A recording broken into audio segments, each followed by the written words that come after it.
행복한 수업을 위한 프레지 활용 연수. 안녕하세요. 프레지 활용법 연수를 진행할 여수계도 중학교 교사 함재호라고 합니다. 3차 시에 걸친 연수를 통해 프레지의 특징과 활용 방법, 새로운 프레지의 기능 등에 대해 공부해 볼 예정입니다. 오늘은 프레지의 가장 오래된 기능이면서 프레지 프리젠테이션의 가장 대표적인 특징이라고 할 수 있는 줌 영역 기능에 대해 알아보겠습니다. 선생님, 질문이 있습니다. 가장 많이 쓰는 프로그램인 파워포인트가 있는데 굳이 프레지를 써야 하는 이유가 있나요? 프레지가 파워포인트보다 좋다거나 뛰어나다는 것은 아닙니다. 프레지와 파워포인트 중 무엇을 활용할지는 어떤 프리젠테이션을 구상하느냐에 따라 각 선생님께서 선택해야 할 부분이라 생각합니다. 다음 예시를 한번 보시죠. 갑자기 웬 그림인가요? 왔다, 근데 참 멋진 그림이네요. 한스 홀바인의 대사들이라는 그림입니다. 이 그림에는 요소 설명해야 할 부분이 이렇게 있습니다. 이 그림을 설명하는 발표 자료를 파워포인트로 만들려고 하면 어떻게 해야 할까요? 각 부분을 확대하고 다음 부분으로 이동하려고 합니다. 파워포인트로 이런 효과를 만들려면 어떤 기능을 활용해야 할까요? 머릿속에 떠오르시나요? 그런데 프레지로는 아주 간단하게 만들 수 있습니다. 그래요? 파워포인트를 평소에 자주 써왔지만 저 그림의 부분을 확대하고 설명하는 발표 자료를 만들려면 제업손이 많이 갈 것 같다는 생각이 들긴 하네요.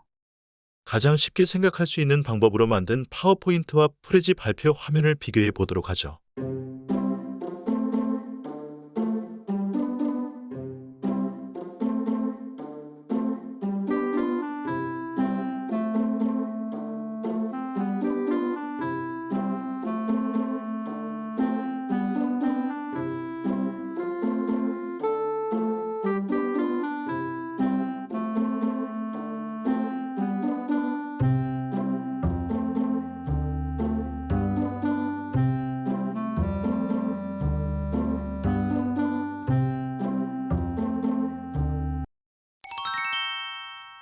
확실히 프레지가 그림을 확대하고 영역을 이동하는 자연스러운 발표 화면을 제공하는 것 같네요. 이제 프레지를 어떤 때에 활용하면 될지 대충 감이 오네요. 프레지로 방금 그 발표 자료를 만드는 방법을 배우고 싶어요.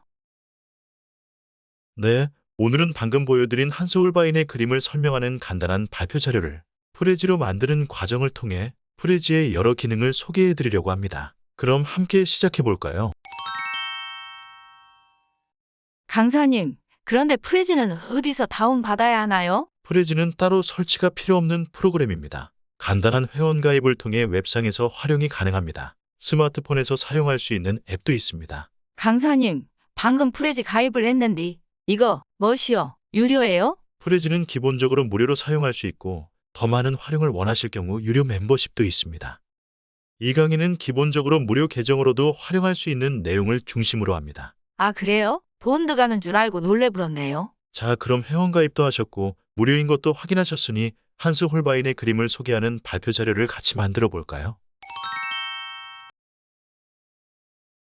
프레지에 로그인하시면 다음과 같은 화면이 나옵니다. 대시보드입니다. 여기에서 새로운 프로젝트를 제작하고 제작한 프로젝트를 편집하고 감상할 수 있습니다. 우선 프레지젠트에서 새 프로젝트를 추가합니다. 프레지에서 제공하는 다양한 템플릿이 있지만 빈 프로젝트를 활용하겠습니다. 이렇게 다양한 템플릿들이 있는데 빈 프로젝트를 고른다고요?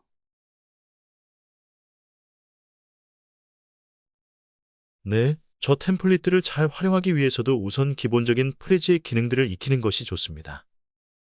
빈 프로젝트를 선택한 뒤 제목을 쓰고 누구나를 선택합니다. 저는 제 작품을 누가 보는 것이 싫어요. 무료 멤버십에서는 누구나만 선택 가능합니다. 이 점 알아두세요. 편집 화면으로 들어왔습니다. 오늘은 토픽을 사용하지 않고 줌 범위 기능만 사용할 것이기 때문에 토픽은 삭제하겠습니다. 그 외에 다른 텍스트 창도 다 삭제하고 빈 여백만 남기도록 합니다. 토픽이 뭔데 지우나요? 토픽에 대해서는 다음 강의에서 설명하도록 하겠습니다. 우선 그림을 가지고 와야겠죠? 파워포인트의 삽입 기능과 같이 프레지에서는 추가를 사용하여 그림, 영상, 이모티콘, 도형, PDF 파일 등을 모두 넣을 수 있습니다. 추가 기능의 이미지를 클릭하여 그림을 불러오도록 해보죠. 라이브러리? 파일 업로드? 그 밑에 그림들은 뭔가요? 라이브러리는 사용자가 자주 사용하는 그림들을 따로 저장해 두는 기능이고, 아래에 주어지는 이미지들은 프레지가 제공하는 이미지들입니다. 키워드 검색을 통해 다양한 이미지를 활용할 수 있습니다. 오늘 사용할 이미지는 컴퓨터에 저장되어 있으니 파일 업로드를 눌러서 불러옵니다. 이미지의 크기를 적당히 조절해 주시고 각 영역에 들어가야 할 텍스트를 먼저 넣어 보겠습니다.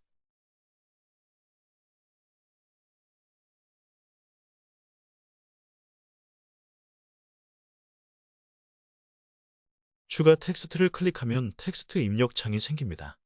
여기에 원하는 내용을 입력하면 됩니다.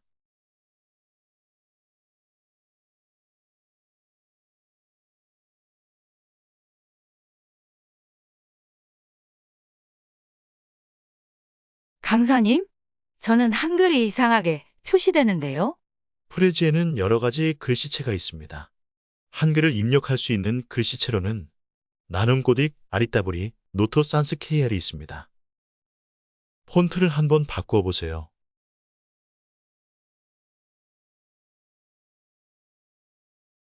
오, 이제 되네요. 감사합니다. 제목을 썼으니 이제 줌 범위 기능을 써보겠습니다. 편집 화면 왼쪽 상단의 초록색 토핑 메뉴를 클릭합니다. 그리고 줌 범위를 선택해 주세요. 사각형이 생겼어요. 이게 뭔가요? 사각형이 줌 범위 기능으로 확대할 영역입니다. 사각형의 크기를 적당히 조정해 줍니다. 사각형의 위치와 크기에 따라 왼쪽에 주명역과 같은 작은 화면이 생기는 걸 확인하실 수 있을 겁니다. 오, 저건 파워포인트 슬라이드와 비슷하네요. 그럼 저 순서가 화면 전환의 순서인가요? 네, 맞습니다.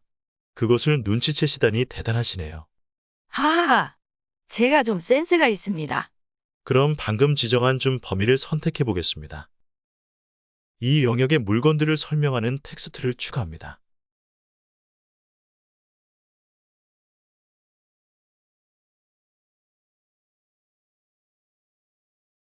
그런데 줌되기 전에 이 글씨가 보이지 않도록 하고 싶습니다. 어떻게 해야 할까요? 파워포인트에서는 애니메이션 기능을 활용했어요. 프레지도 그런 기능이 있나요? 네, 정답입니다. 역시 센스가 있으시네요. 텍스트를 선택한 뒤 오른쪽 마우스 클릭 애니메이션 추가를 선택합니다. 그리고 페이드인을 선택해 봅시다. 왼쪽에 뭔가 생겼네요. 애니메이션 효과를 보여주는 것입니다. 재생을 클릭하면 효과를 보실 수 있습니다. 페이드인이라는 기능은 파워포인트에 나타나기와 같은 효과네요. 맞습니다. 프레지의 단점이자 장점이 이 점입니다. 아주 간단한 기능만을 제공하기 때문에 접근성이 높은 반면 파워포인트와 같은 복잡한 애니메이션 효과를 주기는 어렵죠. 기능이 많다고 좋은 게 아니에요. 요새 나오는 휴대폰 기능, 파워포인트의 수많은 메뉴들 중에 사용하는 건 몇 개가 안 돼요. 공감합니다. 그럼 다른 영역도 같은 방법으로 줌 범위를 지정하고 텍스트를 넣고 애니메이션 효과를 주도록 합시다.